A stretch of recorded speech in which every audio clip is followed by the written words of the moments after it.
Les nouvelles boîtes Lego Jurassic World Renaissance viennent de leak et on va y réagir ensemble. Bonjour à tous et bienvenue dans cette première vidéo, j'espère que vous allez bien, écoutez moi ça va super. Très content de faire cette première vidéo et en plus très content de savoir que les boîtes ont leak et qu'on peut enfin avoir un visuel de ce que vont donner les prochaines boîtes tout simplement. Donc cette vidéo bien sûr c'est mon avis, je parle pour moi, je vais donner mon avis, réagir, dire ce que j'en pense, donner une petite note sur 10 et tout ça dans la joie et la bonne humeur. Et on peut directement attaquer avec la première boîte. Alors la première boîte la voici, je vais commencer par celle-là, déjà parce que dans l'ordre des numéros c'est celle-là la première, mais aussi parce que c'est un peu la plus différente, dans le sens où là c'est tout simplement un dinosaure à construire de A à Z.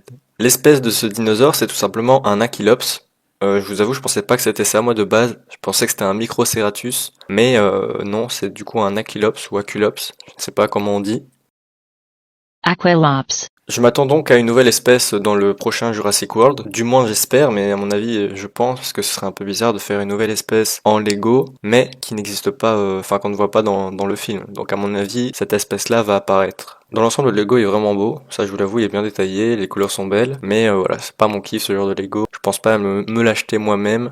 J'ai pas grand chose d'autre à dire sur ce Lego. Je vais mettre un 6 sur 10 pour le dinosaure. Enfin voilà, il est bien détaillé, mais ça s'arrête là. La deuxième boîte, la voici. On retrouve donc l'Aculops sous une autre forme cette fois-ci, qui est beaucoup plus beau, je trouve, comme ça. On retrouve deux personnages. Alors ceux-là, je ne sais pas c'est qui. Mais je vous avoue que les personnages, je ne connais encore personne à part les deux personnages principaux. Un véhicule qui est plutôt balèze et surtout bien équipé à l'arrière. Et comme dinosaure, un Vélociraptor. On ne l'a pas vu dans la bande-annonce, mais on a déjà vu les leaks du Vélociraptor et franchement, il est bien, il le ressent vraiment bien. La tache bleue et les rayures noires. Vraiment il est bien représenté. Il a pas les sortes de poils qu'il a derrière le crâne ou les plumes, je sais pas trop c'est quoi.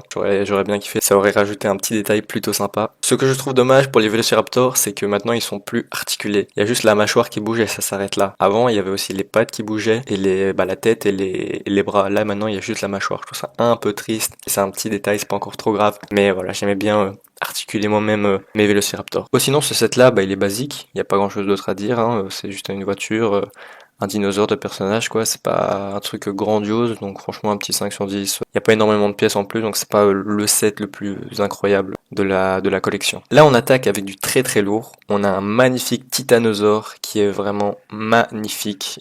J'ai hâte de le voir en vrai pour savoir s'il est vraiment plus grand que le brachiosaure, parce que quand le brachiosaure est sorti, ça m'a beaucoup plu, j'étais vraiment fan du modèle du dinosaure, enfin comment il était fait, je l'ai vraiment trouvé beau. Donc savoir qu'on va avoir le même moule entre guillemets pour le titanosaure et en plus savoir qu'il va être plus grand. Les couleurs du titanosaure sont toujours aussi belles, j'aime beaucoup le blanc et le petit crâne, le petit bouton, je sais pas trop c'est quoi qu'il a au-dessus de la tête. Et là on peut remarquer qu'il a les sortes de poils derrière la tête, pas comme le Vélociraptor qu'on retrouve une nouvelle fois ici, qui comme l'autre, rien à dire, reste aussi beau. Niveau personnage, on a le docteur Henry Loomis et Zora dans une sorte de voiture assez stylée au passage. Après il y a l'autre qui est noté aussi, mais lui je le connais pas, je ne sais pas c'est qui. Je vois pas vraiment pourquoi il y a un commerce, parce que je pense que c'était juste une île à test entre guillemets, et vu que ces dinosaures-là étaient trop dangereux pour le premier parc, ils les ont laissés là, donc je ne vois pas pourquoi il y a un commerce si c'est juste une île. Mais voilà, c'est pas très choquant, je mets quand même un bon 7 sur 10 pour le titanosaure. De toute façon, toutes mes notes vont être basées surtout pour les dinosaures. Mais voilà, un 7 sur 10 pour le magnifique titanosaure, je pense que c'est une belle note. Là, on attaque la deuxième boîte que j'ai aussi hâte, c'est la boîte avec le petit poisson orange. Voilà, je suis vraiment hype par cette boîte. J'ai vraiment hâte d'avoir le petit poisson orange ici. Par contre, le gros poisson à côté, je ne sais pas c'est quoi, mais ça ne m'intéresse pas. Je suis pas vraiment hype par ce gros poisson. Non, plus sérieusement, vous en doutez, c'est pour bel et bien le mosasaure que je veux ce Lego, parce que le mosasaure c'est un Lego que j'attendais. En plus savoir que là il est détaillé et surtout qu'on doit le construire de A à Z, c'est vraiment stylé. J'espère qu'il va être grand. Les couleurs sont vraiment belles. Après quand on voit qu'il y a plus de 860 pièces, je me doute que le mosasaure doit être quand même costaud à construire. On retrouve aussi le bateau. Donc le bateau qui est pas vraiment le même que dans la bande-annonce, mais bon c'est un petit bateau. Pour ce Lego j'ai vraiment hâte, je mets un bon 8 sur 10, il est vraiment beau, le mosasaure est vraiment magnifique. J'ai vraiment hâte de le construire et je pense que je vais kiffer la construction. Alors pour l'avant-dernière boîte, la voici, je vous avoue que je suis un peu déçu parce que je pense que je vois la scène de ce Lego, parce que je pense que ce Lego là il va au moins coûter peut-être 40 euros, 50 euros juste pour un T-Rex. Voilà, il y a 200 pièces. Franchement, ce Lego n'est pas incroyable. En plus, je trouve que le T-Rex n'est pas trop le même que dans la bande-annonce niveau couleur. Donc vraiment, ce set-là, je suis un peu déçu. Il y a encore une fois 2 personnages, mais eux ils me disent rien non plus.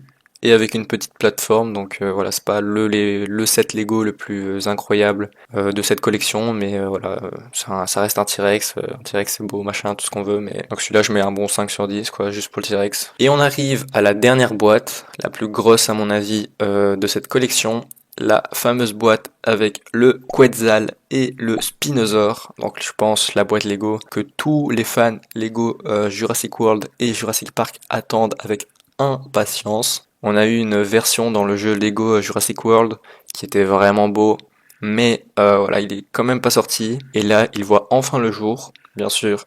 C'est pas le Spinosaur du Jurassic Park 3, mais ça reste quand même un très très beau Spinosaur, mais qui sera pas plus beau que le Spinosaur du Jurassic Park 3. Mais voilà, il est quand même très très classe. Le dinosaure en lui-même est vraiment beau, et en plus c'est le Spinosaur qu'on attendait, donc je suis très très très content. Et le deuxième dinosaure, le voici, c'est le Quetzalcoatlus, qui est beaucoup plus beau je trouve, que ce soit en Lego ou en film. Je le trouve beaucoup plus beau dans le prochain Jurassic World, et du coup la prochaine collection qui va sortir, que dans la précédente. Je le trouve beaucoup plus beau, les couleurs sont plus belles, et c'est pas le même modèle que l'ancien, donc je suis vraiment plus fan de celui-là que de l'autre. Par contre, ce que je comprends pas trop, c'est pourquoi ils ont mis le Spinosaur avec cette boîte-là. Enfin, je m'en doute que cette boîte devait être la plus chère pour le Spinosaur, mais quand on se base de la bande-annonce, le Spinosaur, il est avec les mosasaures. Donc ça aurait été pour moi plus logique de mettre le mosasaure avec le Spinosaur. Je me base de la bande-annonce. Après, il y a peut-être une raison qu'on va découvrir dans le film, je ne sais pas. Et s'il y en a pas, c'est sûrement pour mettre le Spinosaur dans la boîte la plus chère. Sinon, pour parler